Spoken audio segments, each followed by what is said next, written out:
Welcome back to the Grow Your Nutrition Business podcast.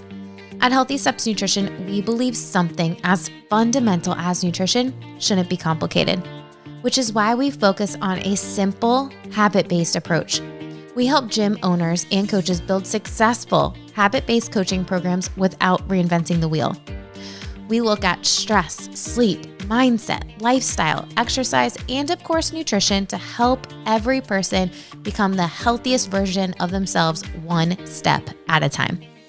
I'm your host, Nicole Coyne, registered dietitian and founder of Healthy Steps Nutrition, CrossFit HSN, and HSN Mentoring.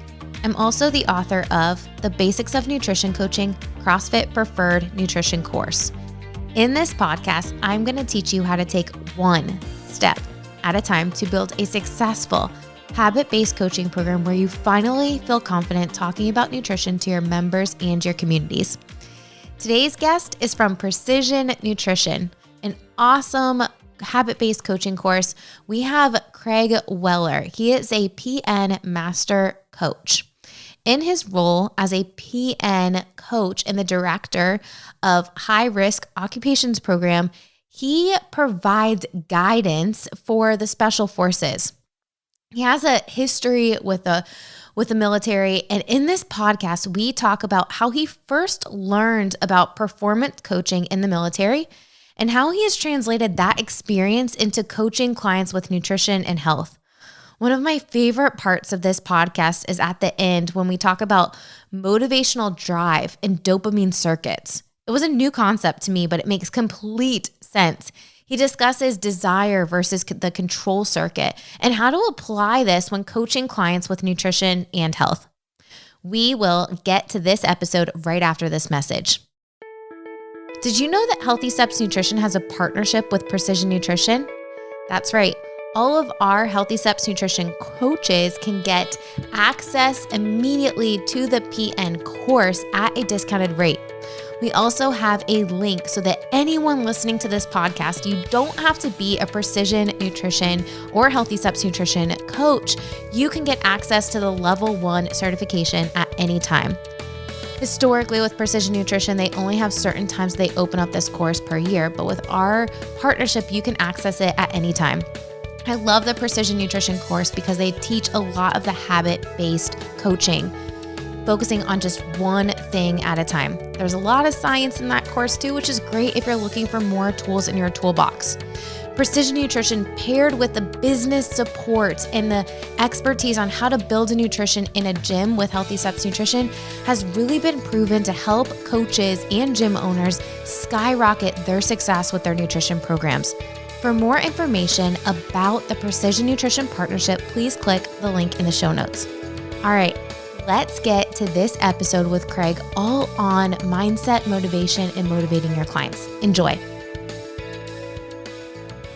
Craig, welcome to the Grow Your Nutrition Business podcast. Yeah, thanks for having me.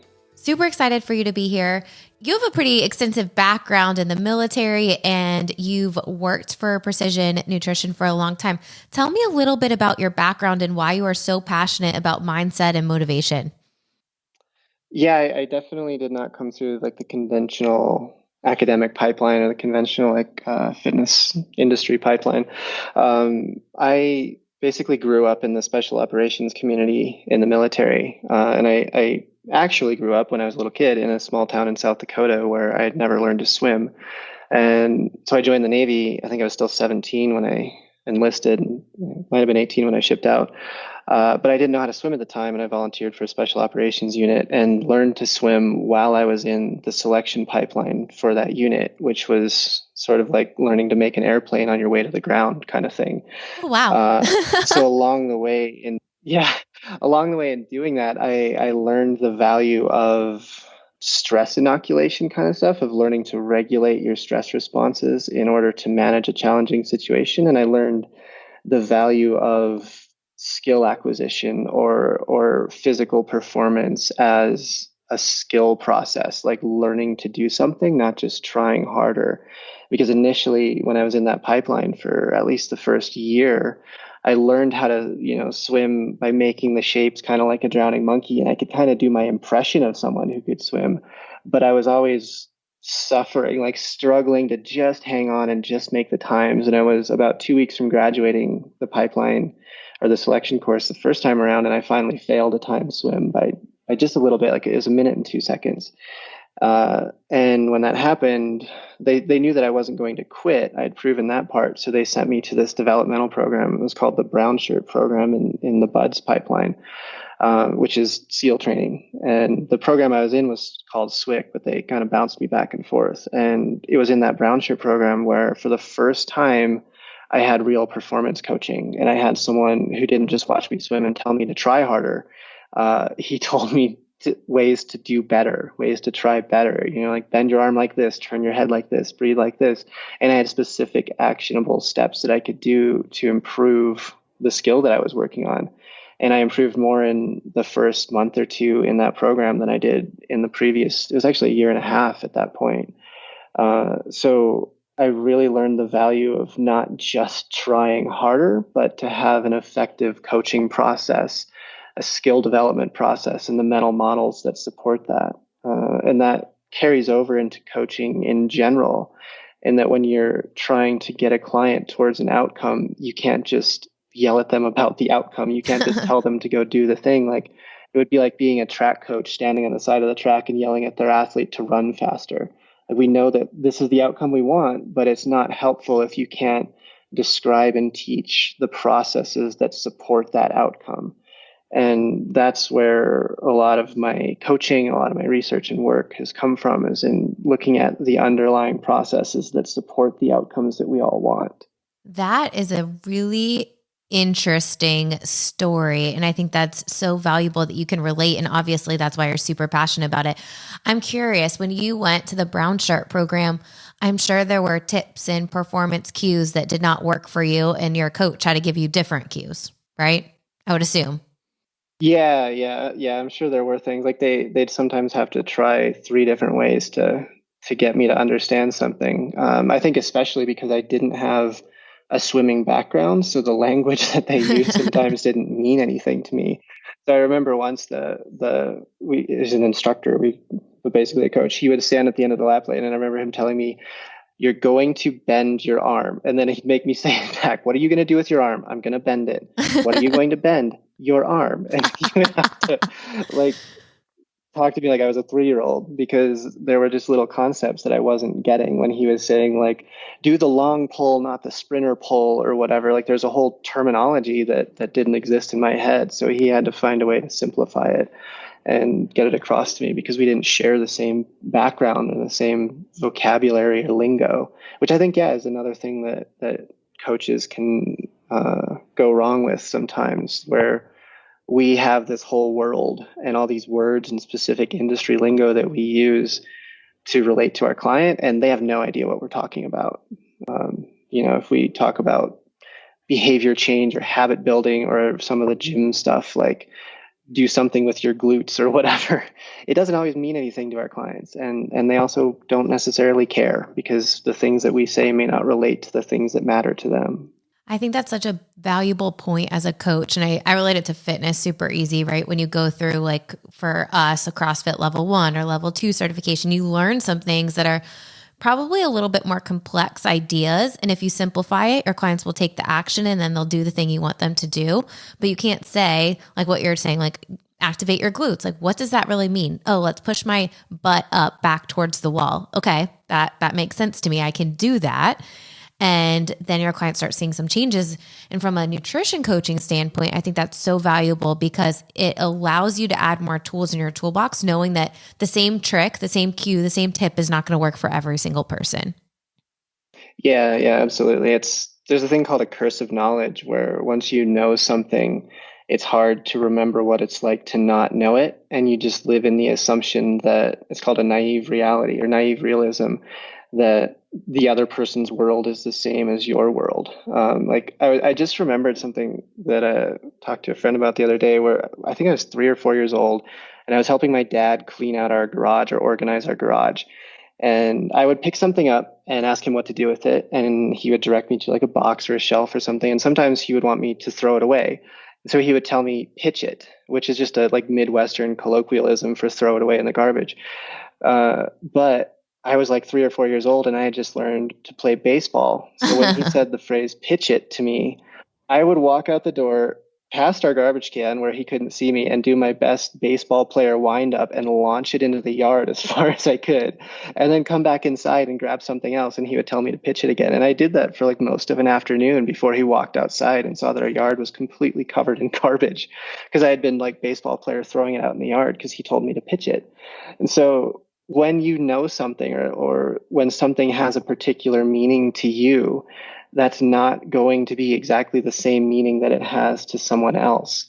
And unless you can help, like, perspective take and put yourself in their shoes or see through their eyes, you're going to have a really hard time communicating with them because it can be really difficult to understand the disparity between what something means to you or how it exists in your head and what that concept means to another person. It can become telling someone to fire their glutes or eat better carbs or whatever can become pretty similar to my dad telling me to go pitch that thing when he meant throw it in the garbage and I was placing it somewhere in the yard.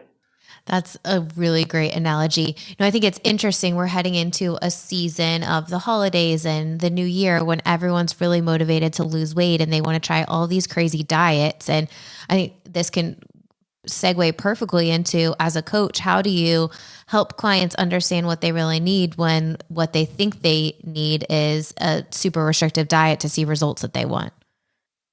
Yeah, I mean, I think a first step is to not blame your client for that because we as an industry, the fitness industry in general, we've taught people that that's how it's supposed to work in general. Like if you Google how to lose 5 pounds or how to get in shape or whatever, for the most part, you're going to find short-term quick fixes because those are the easiest in this industry to make money. So they're going to find 30-day diet plans or crash diets or fads or whatever. And people have been swimming in an ocean of that their entire lives. So they just think that that's how it's supposed to work. And they hear all these testimonials and convincing marketing. And so it's not unreasonable that people think that that's the path that they should be taking. But what we know from our experience, like you and I, is that never really works. People can overload themselves with something for a period of weeks, and sometimes they'll see quick results with it. But it never becomes sustainable, and it puts people on this yo-yo cycle of sort of dependency and desperation, followed by a little bit of hope when they find another diet plan that promises to fix everything for them.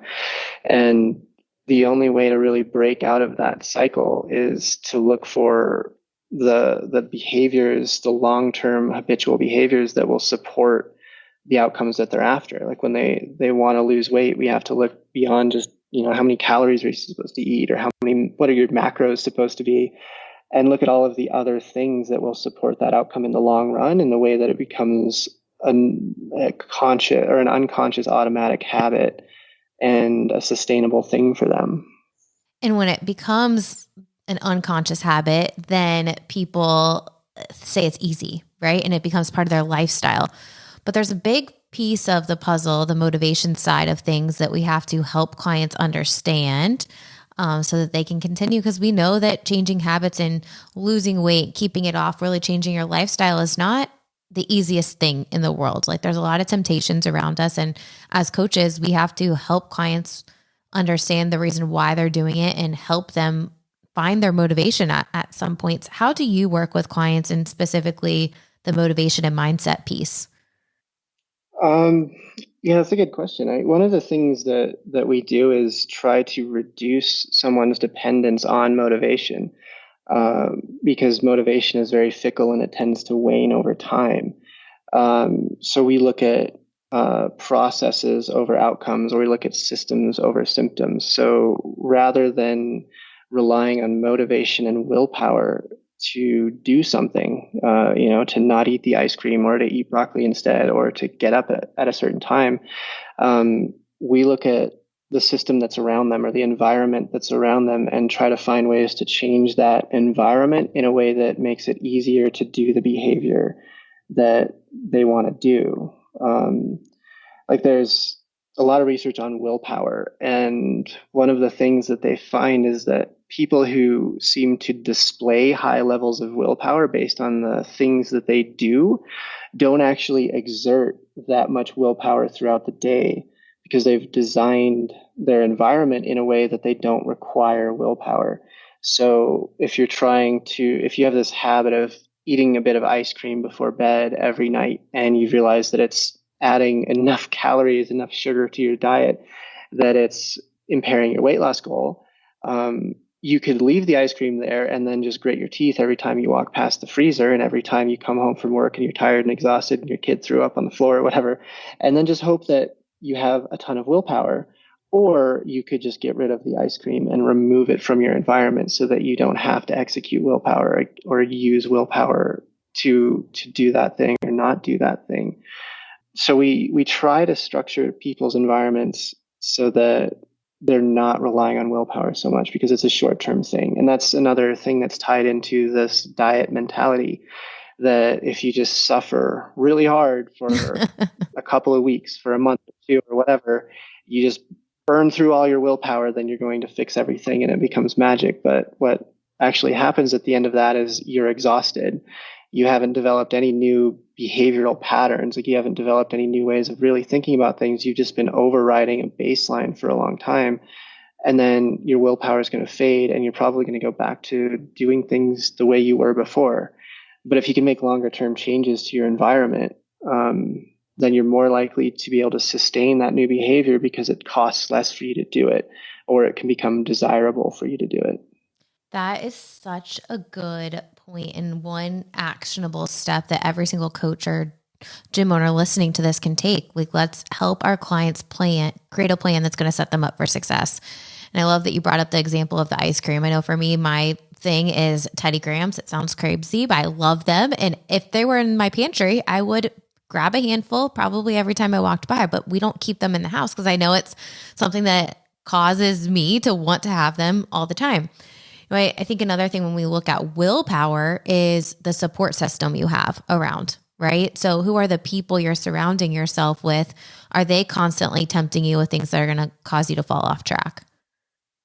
Yeah, that is a huge factor as well. And someone's social or environmental support plays a big role in their ability to sustain a new behavior over time. If they're just swimming upstream, like if their friends are encouraging them to go eat junk food all the time, if they're handing them sodas, you'll sometimes find where people will start to resent someone a little bit or tease them about making behavior changes. If they're not supportive, it's really likely to drag them down, which can be one of the most important roles that a coach can play in helping to be that supportive person for someone if they're in an environment in which a lot of their social support is problematic or is counterproductive. And in the longer term, it's also useful to look at that social support. And if this person, say it's family members who aren't really on board with a new way of eating or something like that, it's rarely beneficial to be the Lone Ranger and try to do stuff that's completely different from the rest of your family or the rest of your friends. So it's important to be able to communicate your goals and your values to your friends and family and help bring them alongside with you to help them understand and share in the things that you're trying to do so that it's easier for them to be more supportive. I love that. And I think, as a coach, you can't be the only person that's there to support them on their journey because we're just not with them all the time. And I think one of the special things about CrossFit in particular is, you have a built-in community of people that are like-minded, that want to push themselves to become a better version of themselves, that are healthy people, and that, want you to become a better version of yourself too. And I think that's one of the super special things about CrossFit communities in particular. I know I'm biased, but I think the support system piece is such a big part. Yeah, I think that is something that CrossFit does uniquely well. I mean, there are also, private gyms. Like we have one here in Denver that are similar, but if you compare a CrossFit gym to what was the only way the fitness industry worked for the most part, like 10 or 20 years ago, sort of like a corporate globo gym type place, the sense of community is completely different. And, like if you're in a $30 a month membership, go in and do your own thing kind of gym, it's a bunch of people who are basically on their own. They don't really talk to each other. They're not doing the same thing. They don't share in anything. And the social side of that is lacking, but that's something that the CrossFit gyms do really well, where they create a community and they create a new set of social mores for people that they can relate to and aspire to, where they have a sense of community support. And that's extremely valuable, not just on the nutritional side, but on the physical side, where you walk into a room where a lot of other people are working really hard and pushing their bodies and doing these difficult things. And they make that normal. They make that just the way it's supposed to be. Then suddenly that feels normal to you too, or to a new client who walks in and maybe they've never done a pull-up before in their lives, or they've never done a compound lift before in their lives. They've just been doing like the machine circuit at the gym or whatever. But suddenly they're in this group of people where that's just the way, that's just how it happens. It's so much easier for them to internalize those standards, those ways of doing things, than if they were to just go and try to do that on their own. So yeah, that community side of it, I think, that's probably a really underappreciated thing that CrossFit has done. People like to look at their programming or whatever, but the social side of those gyms is one of the main things that they do that's made them successful.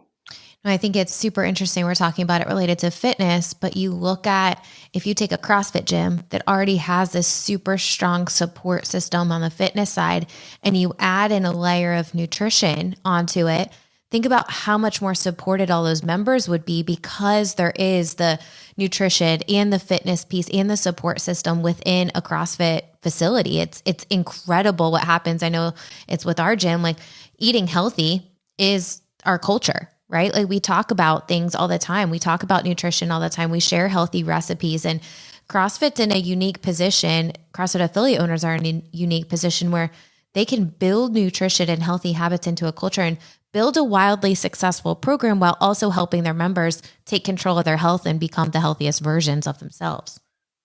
Yeah, and I think the community side of that is what facilitates that in the same way it does for the training side. It's that people are kind of on board on the same page with these shared goals. And because their training tends to be pretty intense and they're trying to become stronger, better versions of themselves, improve their performance times, they're more likely to sort of self-organize as a community and start to look for the other variables that help them do that better.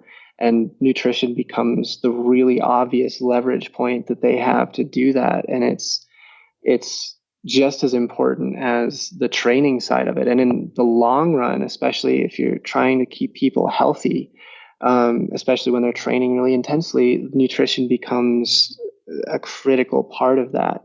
And so it's another thing where in that environment, it's like a key to success, sort of, in the long-term results of your members. And even in things like helping them recover, keeping them injury-free, sustaining long-term results, it's a really important piece. And yeah, the way that people can kind of share that information within those gyms, like the person next to them doing the workout is probably trying to eat in the same way or trying to improve their nutrition in somewhat the same way.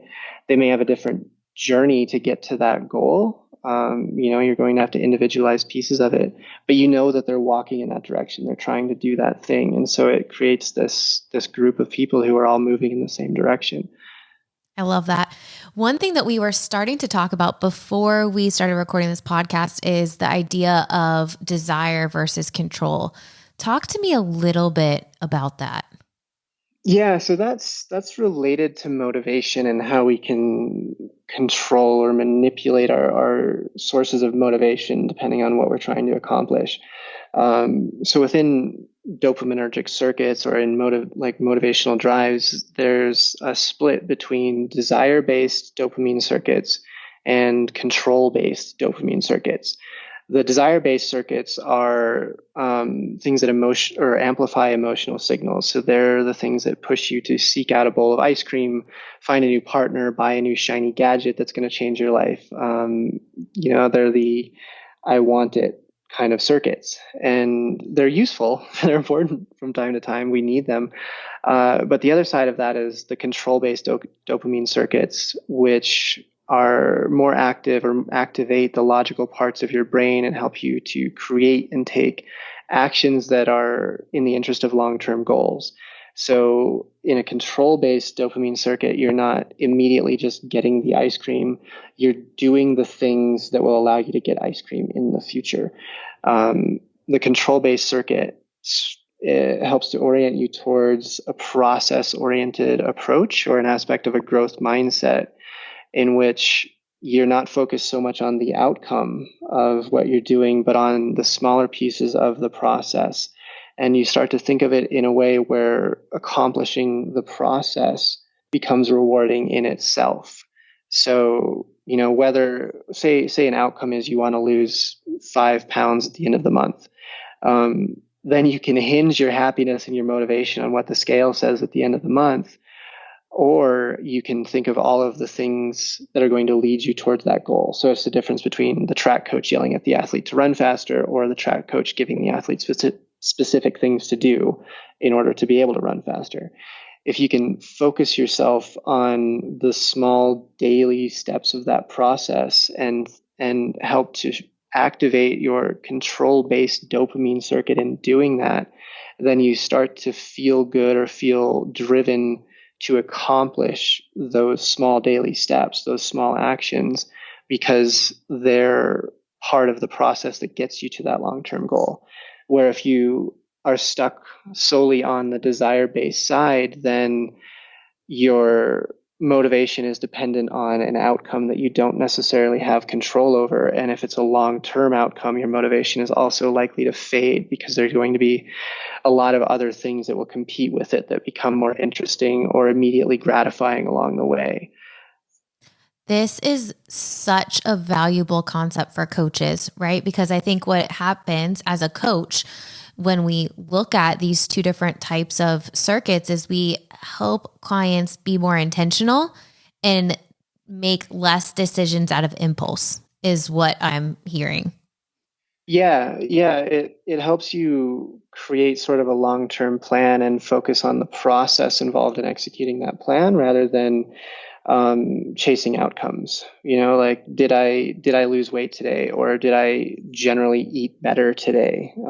That's another one where people can often get stuck in shoulds and trying to kind of phrases, like I'm trying to lose weight or I'm trying to eat better, where that's sort of a desirable thing. It sounds good, but it's also not specific and it's not actionable, and it's kind of a form of lying.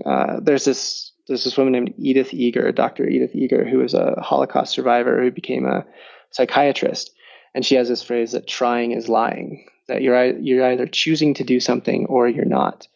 And if you apply that idea, then when you say I'm trying to eat better, you have to know that just trying to do it isn't a real thing. You're making a choice to take a specific action at any moment in time. And if you move past trying and look at the things that you're choosing to do, then you have to start looking at the small steps or the actions that you're taking or the process that you're following. And that moves you away from this sort of outcome chasing thing to identifying the process that gets you to where you're trying to go. And as a coach, if you think of that, it helps you to look at what we call the things before the things. So say you're trying to get someone to eat more vegetables on a daily basis. You can just tell them to go do that thing, and then they'll say, I'm trying to eat more vegetables. But it's a lot more helpful if you identify all of the things that have to occur before they can consistently eat vegetables more often, which are things like learning how to cook, learning how to shop, learning how to identify which vegetables they like. There are a lot of other, how to store them so that you don't have a bunch of moldy produce in your fridge at the end of the week, like how long something stays fresh in your fridge.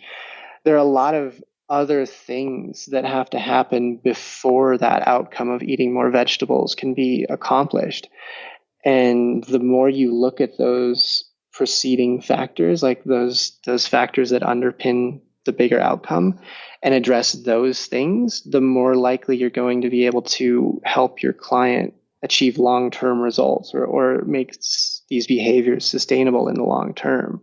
I think that's such a valuable point. We talked about this at the very beginning. Sometimes as a coach, you assume your clients know some things or know the things that you know. And in reality, they probably don't know all of the things. And, people are so busy, right? If you can help them create we call it the linear path, what you're talking about, but help them create a simple plan with the exact steps so that when they leave their office or they leave that appointment with you, they know exactly what they need to do to be successful and they don't have to think about it. It becomes second nature, unconscious decision. And then they start really, truly creating those habits and to create a healthy lifestyle. Mm.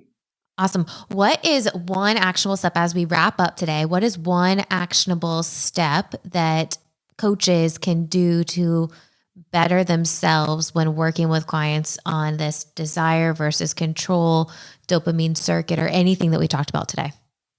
I think it would be good to keep in mind the idea that there is no average client, which means that there is no average plan that you can give them. Everyone's limiting factors are going to be different. Their behaviors, their personal context, their background are all going to be slightly different. There's a bunch of research on this. It's really interesting where you can measure 1,000 people and create an average from those measures, but of those 1,000 people, none of them will actually fit the average. So everyone is unique if you're looking at like the complex side of a person, which means in nutrition, especially when we're looking at like the holiday season approaching, and a lot of people are going to be in diet mode and they're going to want to see kind of rapid results come January or so. We have to be able to give clients what they want in the form of what they need. So we can't just give them a crash diet that's going to fail them in 3 weeks, but they also do want to see fairly quick results. They want to do something that's going to give them a meaningful return on their investment of time and effort, which means that we have to find their personal limiting factors or their leverage points. So the things that are going to produce the best results for them in a fairly short period of time that are also in the interest of their long-term goals and probably the real plan that you really have for them that might stretch out over a year, which means that you need to be able to assess that complete person and understand all of the factors that affect their ability to do this thing they're trying to do, whether it's, perform better in the gym, lose 10 pounds, whatever. You have to be able to see the complete picture of them and identify their personal limiting factors. It could be something in the way that they eat. It could be their emotional relationship with food. It could be their stress levels, their sleep quality, their ability to cook. It could be anything. Each person is going to be different. And then once you know what that person's individual limiting factor is, that thing that's going to give them kind of unlock their ability to do more stuff and move forward faster, you focus on that thing and you do one or two things at a time so that you're not overwhelming them, but you customize what they're doing so that it works best for them in that short period of time. And that will give them a good level of positive feedback in the beginning that's going to help sustain their motivation over time. Because if you give them something that maybe is useful 12 months from now, but doesn't really do a whole lot that's observable or measurable in the early stages, you could lose them. They might lose motivation or interest and then just wander off and find a new Instagram diet or something. So I know we were talking about like the app that you guys have, that allows you to assign different habits or different behaviors to people. Things like that are extremely important, extremely useful, because they allow you to give that person the individualized behavior that they need most at that point in time for them. And that's one of the most important things you can do. There's no single template where everyone does the exact same thing at the same time across the board that is actually going to help an individual. You have to be able to customize it for them. Absolutely. I think that's such a valuable point. I mean, with the Healthy Steps Nutrition app, you create custom habits in there, and figuring out what custom habit is going to be the right for each individual person is something that you have to work with your clients on and really understand where they are starting from, and looking at what you talked about with stress, sleep, mindset, support system, exercise. It's all of these factors to help someone create a healthy lifestyle. So I love that we are ending on that and creating a customized plan for people, but truly really keeping them accountable to that plan at the end of the day, because they have to come up with what they can commit to, and you're just really there as a guide and a coach to keep them accountable.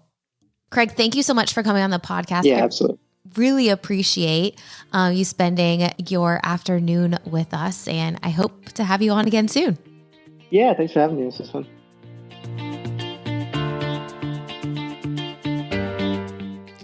I hope you enjoyed that episode with Craig. One of the things that we talked about was the control circuit and helping clients step out of decisions that include instant gratification and really create processes to help them achieve their goals. Liz, one of the Healthy Steps nutrition coaches, gave a fantastic example of how she uses this strategy on this week's podcast of the Nutrition Made Simple podcast. The episode is called How to Regain Control of Your Weekend Eating with Healthy Steps nutrition coach Liz Sadowski. It is episode 45 and is getting released on Wednesday. Make sure you check that out. This is a huge tool to have when you are a nutrition coach, because once you master this, you are able to support your clients through all aspects of life and help them get back on track and really stay motivated towards their goals. All right. As promised, I have one super exciting announcement. Since we started HSN Mentoring, we have gotten so many requests from gym owners and coaches to run our nutrition challenge to help them kickstart a nutrition program. They weren't sure if they really wanted to invest in the entire mentoring program, but they really wanted to launch our HSN challenge. Previously, we have only given all of the tools and resources to run the Healthy Steps Nutrition Challenge in the mentoring program. But we know that nutrition and health has never been more important. So we decided to create a one-day training to provide gym owners and coaches everything they need to run a nutrition challenge in January. So if you are thinking, I am planning to run a nutrition challenge in January and I'm not sure where to start, I want to focus on a habit-based approach, please click the link in the show notes to see all of the details. We are going to be giving you everything you need to market your nutrition challenge, facilitate, and provide a professional experience to host a challenge in-house. The goal of this is really to kickstart your client's journey to health. You want to create an ongoing nutrition coaching program to provide support after the challenge, and we are going to give you everything you need to be able to do so. So click the link in the show notes to lock in your spot for this virtual training the first week of December. We are only opening 50 slots for this training. So I really hope to see you there. Make sure you click the link in the show notes to find out the details, and we'll see you back here next week.